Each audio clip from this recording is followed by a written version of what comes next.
have a lot of great literature to help our kids expand their minds and then help our kids go home and expand their family's minds. So that's where it starts. We understand it starts with the children. So, and without further ado, I'm going to turn it over to Kimberly, and she's going to talk about her work. Thank you. Thank you, Building Bridges. Thank you, Antonio, for asking me to be here. Vanessa, you too. On behalf of the library, we are honored to get to be a part of this. So, as Antonio so graciously said, I am here speaking to you, but really is on behalf of the entire library, especially our kids department. So it's not just me, it's all of us. My name is Kimberley Rhoades. I am one of the children's librarians at the Westland Public Library. And I am pleased to be here to talk about the importance of representation in children's literature. And serendipitously, something happened this week that is a wonderful story to prove this point. I have a colleague who emailed me when I got in on Monday about something that happened over the weekend, and I'm going to read her email. It's pretty short, but I'm going to read it to you. They said, I wanted to share with you something from this weekend when a child saw our book display in celebration of Hispanic Heritage Month. This particular young reader was brown-skinned, and upon seeing a Sophia Martinez book, she excitedly shouted, Sophia. Sophia is right here if you want to come look at it later. So she clutched the book to her chest. She then proceeded to grab all of the Sophia Martinez books from the display. It was such a blessing to get to witness a child's complete and utter joy at seeing themselves represented in a book. What I want to say to that is it makes me super happy. Probably because that little girl could have been me. So I want to share just a little bit about me, both professionally and personally, so you can see why I've come to do the work that I do. So starting with, this is really chapter 2 for me, this librarian gig. I was in corporate PR for a number of years and then changed, and you'll see why. But I went to work for schools. I've been in libraries for about 14 years, 10 of those in schools, primary schools specifically. Six of the last 10 years were spent, I got the honor of opening Lowry Primary, which for some of you know, sister school to Trillium Creek. Dual language program there, large Latino population, large population from the Middle East. It was really diverse. Loved working there. But I jumped the fence to work on the public library side, where I actually still get to work with kids in schools, as Antonio mentioned. And I get to work with teacher librarians, teachers part of the school district, and really kind of, as we have often said, building a bridge between those two entities in our community. So personally, my mom is from Mexico. My dad is of Scottish heritage, so I have always been of mixed ethnicity. I grew up with my mom always asking us to double check her spelling and her grammar because that was not something that came easy to her. And then a story that she would always share with us about being rapped on the knuckles by a teacher with a ruler because she didn't answer properly in English. Now, that wasn't very fun to hear, but for me personally, when I was a kid, I often, and to be quite honest, still today, get asked, what are you? I hate that question. What are you? But now I answer, I'm a human. I think one of the most formative things that happened to me was my freshman year in high school, when, as a freshman, I got to make a team.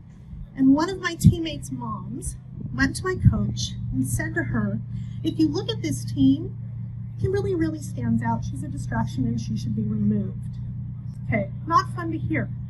But I will say, of all of those things, that is not the one that was most important to me. The thing that was most important is I never got to see myself represented in any of the literature I read as a child. There wasn't a Mexican-American protagonist in any of those books.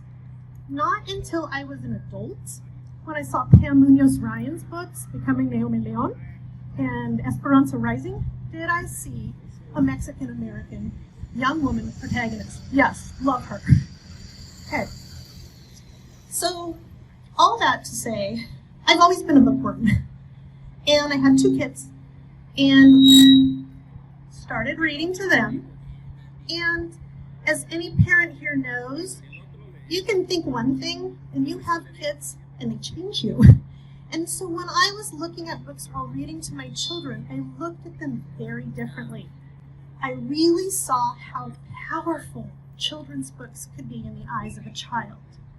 And I wanted something for my kids. I wanted my kids to see themselves represented in those books, probably because it wasn't afforded me.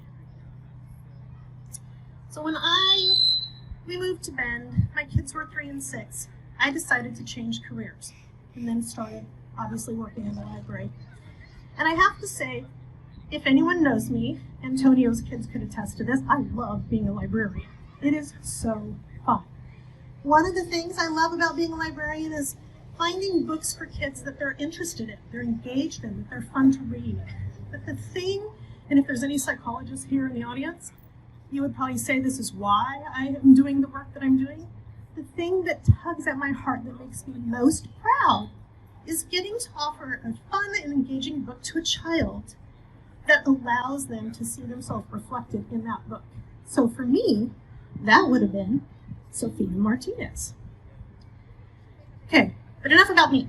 You guys probably want to hear someone who has done decades of research. There's a woman out of Ohio State University. Her name is Rhoades Sims Bishop. And she has a PhD. She's a Black woman. She's done decades of work. She is dubbed the mother of multicultural children's literature because of all of the research. This is social science. So she has come with a lot of information. And there's a quote that when I hear it, it breaks my heart. I'm going to read it to you. When children cannot find themselves reflected in the books they read, or when the images they see are distorted, negative, or laughable, they learn a very powerful lesson about how they are devalued in a society of which they are part. Now, I know everyone here today does not ever want a child to feel devalued. You want them to find a sense of belonging, feel that sense of community, sense of worth. So my question to you right now is, why is that? I have a theory. I don't know if anyone is familiar with Chimamanda Adichie. Wave your hand if you know who she is. Okay. She is a Nigerian-American author. She gave a beautiful TED Talk about 10 years ago that's titled The Danger of a Single Story. Let's stay over here. The Danger of a Single Story. The gist of her TED Talk really is, who is telling this story? And if we only have one teller of any story, we will only get that one viewpoint. And who has been telling the story for hundreds of years? Not typically BIPOC people. So keep that in mind. So back to Rhoades Sims Bishop. And she has a notion that most librarians, people in literary worlds are familiar with, called mirrors, windows, and sliding glass doors. So like me, really like any librarian, like all of us at the Westland Public Library, we believe that books are an opportunity for you to see the wider world and hopefully to see yourself in that. But she talks about books being a window, nice big box. What do you see when you look through a window? You see a view. Books can be that view of something real or imagined. And she says a sliding glass door, let's take that window and make it a sliding glass door. Let's open it up, literally step through to experience what that view was. Now, you all know, because sometimes it is sunny in Oregon like today, when light hits a window just right, it turns that window into a mirror that reflects everything in our greater world back to us. Which means, if that window has been turned into a mirror, that it reflects our own, me, brown-skinned, Mexican-American woman. It reflects myself back to me. It reflects my lived experience back to me as part of that larger experience. She also says that when we find books that are mirrors, they become self-affirming. And I get that because that would have been what Sophia Martinez would have been to me had that been there when I was 7 years old, affirming. So I want to say two things about this. One, it is imperative, it is vital that we see children And I'm not just talking about race or culture, ethnicity. I'm talking about gender norms. I'm talking about body size, neurodiversity, of physical ability, all of, as we say in my household, the isms. All of those things. The way to change this is vital that we see these, that there are more mirrors for all marginalized populations. And it is just as necessary, maybe more important, that those who have always seen themselves represented in literature see something different. They see other. Yeah. They see other. And what that means is they're looking at that beautiful window and seeing a world that is real, that they've not experienced. They're going to expand it. I hope they open it and use it as a sliding glass door. Very important. It's how kids develop empathy. It's how they develop compassion. It is how, when we see others and yet we understand parts of their experience, we feel a sense of connection and community. Now, this can only happen by two things. One, we cannot continue to have the narrative, the only narrative, be that of a dominant culture, race, gender, ability. That has to stop, and we're seeing a change. What also has to happen is that we see so much more literature come out for all children. For Black children, children in wheelchairs, children that have a family structure that's different, maybe two moms.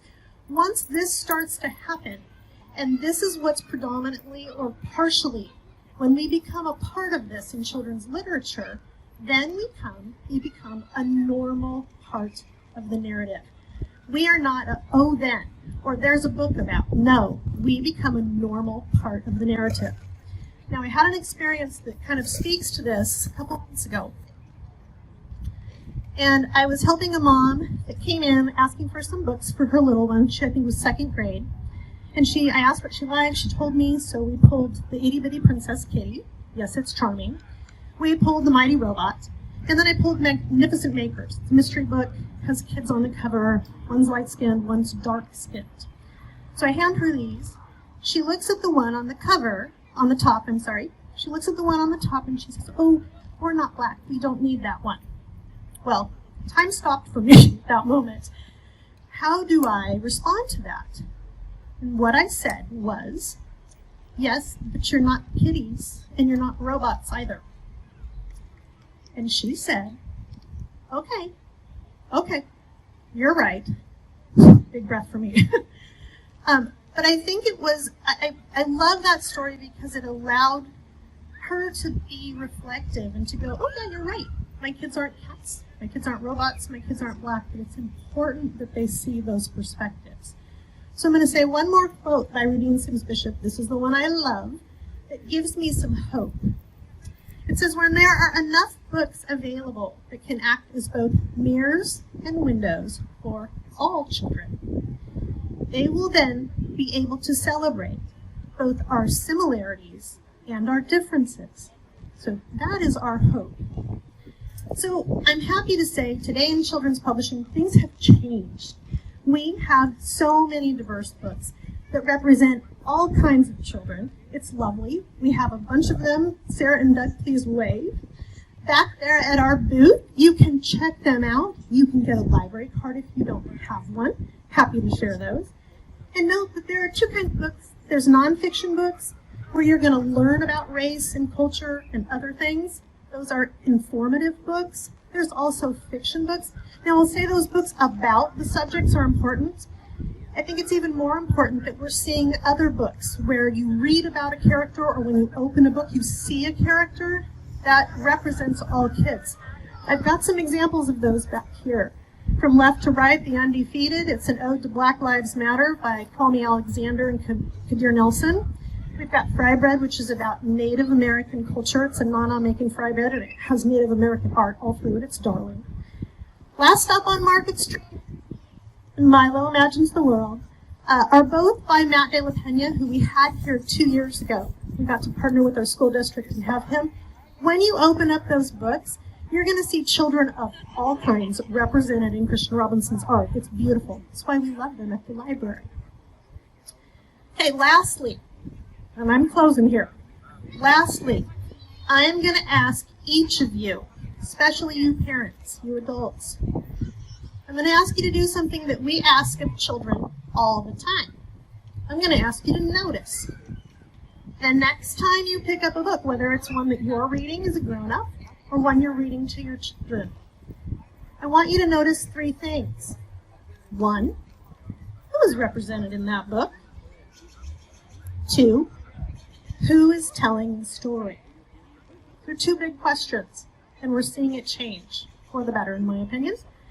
But lastly, when you pick up a book, is that book a window for you, offering you perhaps a new view?